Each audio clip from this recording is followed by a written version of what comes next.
అందరికీ నమస్కారం. ఈరోజు మదనపల్లి నియోజకవర్గం మదనపల్లి మండలం పొన్నెట్టిపాలెం పంచాయతీలో ఒక ఇన్సిడెంట్ జరిగింది. అది రాష్ట్రమంతా దాని మీద దిగ్భ్రాంతి చెందింది. అదేమంటే ఒక నోరు లేని చిరుతపులి మరణం వార్త మొత్తం రాష్ట్రమంతా పాటింది. యాక్చువల్గా అది జరిగింది ఏంటంటే, ఇప్పుడు మన ఫారెస్ట్ ఏరియాలో చాలా దినాల నుండి ఫారెస్ట్ ఇచ్చలవండపల్లి కాడి నుండి ఫాస్ట్ హిల్స్ ఆ ఏరియా అంతా కలిపి ఒక ఫారెస్ట్ ఏరియాగా ఉంది. ఈ ఫారెస్ట్ ఏరియాలో తరచూ ఒక 4-5 చిరుతపులు తిరుగుతూ ఉంటాయి. అవి ఒక ఆవులను తినడము ఇవన్నీ ఇన్సిడెంట్ జరుగుతూ ఉన్నాయి. అది రైతులు కూడా చాలా మంది పోయేందులో ఫారెస్ట్ ఆఫీసర్ వాళ్ళ గురించి కంప్లైంట్ చేసినారు.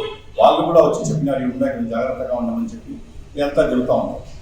ఇప్పుడు ఈ పొన్నెట్టిపాలెం రైతులు ఏం చేశారంటే, కొన్ని లక్షలు ఖర్చు పెట్టేసి వాళ్ళు టమాటా పంటలు వేసుకొని అక్కడ వచ్చేందులో కొన్ని లక్షలు పెట్టి వాళ్ళ జీవితాలంతా ఈ టమాటాలు ఏదో మనకి రేట్లు వస్తాయి, మన జీవితాలు బాగుపడతాయనే ఉద్దేశంతో చాలా జాగ్రత్తగా చూసుకుంటా ఉన్నాను. ఇప్పుడు అది జరిగిన ఇన్సిడెంట్ ఏమంటే, అక్కడ ఎవరో నెట్ కట్టినారు. అక్కడ వచ్చిన ఒక చిరుత వచ్చిందను సుమారు 7 గంటల మార్నింగ్ 7 గంటల టైంలో వచ్చింది, పడింది. ఈ విలేజెస్ అంతా చూసే వరకు 7:30-8 గంటల వరకు అయింది. వీళ్ళు ఇమీడియట్గా ఏం చేశారంటే అప్పటికప్పుడే ఫారెస్ట్ డిపార్ట్మెంట్ కూడా ఇన్ఫార్మ్ చేయడం జరిగింది. చిరుత పడింది, తొందరగా రండి.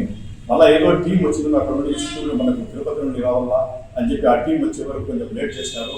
దాని లోపల వాటికి నీళ్లు లేకుండా దానికి నీళ్లు సప్లై చేయాలని మేనేజర్స్ చెప్తే కూడా అలలో వల్ల జరిగింది.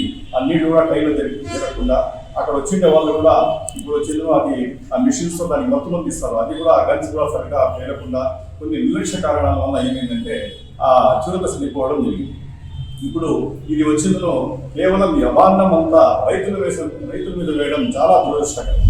ఎందుకంటే రైతులు ఒక లక్షలు ఖర్చు పెట్టేసి వాళ్ళ పంట పొలాలను కాపాడుకోవాలని వాళ్ళందరూ రెడీగా ఉంటే, అక్కడ వాళ్ళ ఈ ఏరియాలో ఫారెస్ట్ ఏరియాలో వచ్చి నెట్లు కట్టినారు, వాళ్ళకందరికీ ఎన్ని చేసినారని చెప్పి వీళ్ళ మీద అభాండం వేసి వీళ్ళ మీద కేసు పెడతా ఉన్నారు. ఇప్పుడు బీట్ ఆఫీసర్లు ఫారెస్ట్ వాళ్ళు ఉన్నారు, ఆ ఏరియాలో అంతా బీట్ ఆఫీసర్ తిరుగుతూ ఉంటారు, రౌండ్ మీద వస్తూనే ఉంటారు ప్రతి టైంలో. ఇప్పుడు ఇదంతా ఈ రైతులు కట్టినది మీకు తెలియదా? అసలు ఫారెస్ట్ వాళ్ళు తిరుగుతున్నారా లేదా? ఇది జరిగిందో వాళ్ళు కూడా ఎవరు కూడా కావాల్సిందని ఇది చేయాలనే ఉద్దేశంతో ఎవరు చేయరు. ఫారెస్ట్ వాళ్ళు కూడా చేయరు. ఇది వచ్చిన రైతులు కూడా కావాల్సిన విషయంగా ఎవరు చేయరు. ఇది దురదృష్టవశాత్తు కొన్ని ఇన్సిడెంట్ జరిగి ఇది జరిగిందనే విషయం వాస్తవమే. కాబట్టి దీనికి అందరికీ మూల కారణం రైతులే అని చెప్పి వాళ్ళని టార్గెట్ చేసేసి ఈరోజు ఆల్రెడీ పొన్నెట్టిపాలెం విలేజెస్ 30 వచ్చిన అరెస్ట్ చేయడం జరిగింది. అదేవిధంగా ఎడ్యుకేషన్స్ ఆ విలేజ్లో ఉండే వాళ్ళందరూ ఎడ్యుకేషన్ చేసింటే కూడా వాళ్ళు అరెస్ట్ చేశారు. ఇప్పుడు ఫర్దర్గా ఇంకా 4 మంది పేర్లు పెట్టేసి వాళ్ళు కూడా అరెస్ట్ చేస్తాము అని చెప్పి వాళ్ళని కూడా ఇది చేస్తా ఉన్నారు. అది చాలా బాధాకరమైన విషయము. ఇది వాళ్ళ రైతులు ఏదో వాళ్ళ పంట పొలాల కోసం వాళ్ళు ఉంటే వాళ్ళ బాధల్లో ఉంటే వాళ్ళకు లేనిపోని కేసులు పెట్టేసి ఫారెస్ట్ కేసులు ఏదో ఇన్సిడెంట్ యాక్సిడెంట్ జరిగిన విషయము. ఇది ఫారెస్ట్ వాళ్ళు కూడా కరెక్ట్ టైంకి కరెక్ట్గా స్పందించి వీళ్ళు ఫోన్ చేసిన వెంటనే వచ్చేసి ఆ గన్ను మొత్తం కలిగించేసి దానికి 10 మంది ఇచ్చేసి దానికి నీళ్ల సౌకర్యం కలిగించేసింటే ఈరోజు ఆ చెట్టు పరిస్థితి అవకాశమే ఉండిండేది కాదు. ఏదో సంథింగ్ జరిగింది, దానివల్ల కొంచెం లేట్ వల్ల జరిగింది, టయానికి అనే ఫారెస్ట్ డిపార్ట్మెంట్స్ నుంచి బాధ ఉండేది కాదు. ఆ నెపమంతా వీళ్ళ మీద నెట్టేసి ఆ ఫారెస్ట్ ఏరియాలో ఎవరో విధించిన నెట్లకు వీళ్ళు మీ పక్కనే మీలాంటి ఉన్నాయి మీరే చెప్పారని చెప్పి వాళ్ళ కూడా చెప్పేసి ఇన్ని దినాలు వాళ్ళు నెట్టు దిగిందని చేశారు. ఆ బీట్ ఆఫీసర్లు తిరిగి చూస్తుంటారు కదా, అందరికీ నిర్లక్ష్యం చేయడం ఉంది. దాన్ని కేవలం రైతులకు బలి కోసం చేయడం చాలా బాధాకరమైన విషయము. వాళ్ళు ఆల్రెడీ బాధల్లో ఉన్నారు. పంటలకు ఇది లేవు, ఈరోజు టమాటా వేసినారు, పంటలు వేసినారు, వాళ్ళకి రేట్ వస్తాయని చెప్పి వాళ్ళకి గ్యారంటీ లేదు.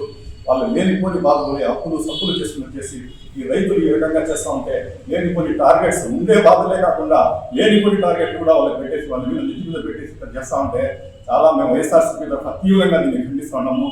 కాబట్టి మేము కోరుకునేది ఒకటే, ఇది జరిగింది, ఇన్సిడెంట్ జరిగింది, రైతుల మీద అనవసరంగా వాళ్ళకి టార్గెట్ చేయకుండా వాళ్ళ మీద కేసులన్నీ ఎత్తేసి వాళ్ళకందరికీ రిలీజ్ చేసి ఫర్దర్ కూడా అరెస్ట్ అన్ని మానేసి రైతుల పక్క గవర్నమెంట్ నిలబడాలని చెప్పి, ఇది ఏదో ఇన్సిడెంట్ జరిగింది ఆ మన కన్సర్న్ ఆఫీసర్ బీట్ ఆఫీసర్ కానీ ఫారెస్ట్ ఆఫీసర్ ఎవరు చేసినారో వాళ్ళ మీద చట్టపరమైన చర్యలు తీసేసుకొని రైతులు కూడా ఇది చేయాలని చెప్పి కోరుకుంటూ ఖచ్చితంగా వైఎస్ఆర్సీపీ పార్టీ తరఫున మేము డిమాండ్ చేస్తున్నాము. రైతుల మీద కేసులని ఉపసంహరించి వాళ్ళని చెప్పిస్తున్నారు కోరుకుంటాం.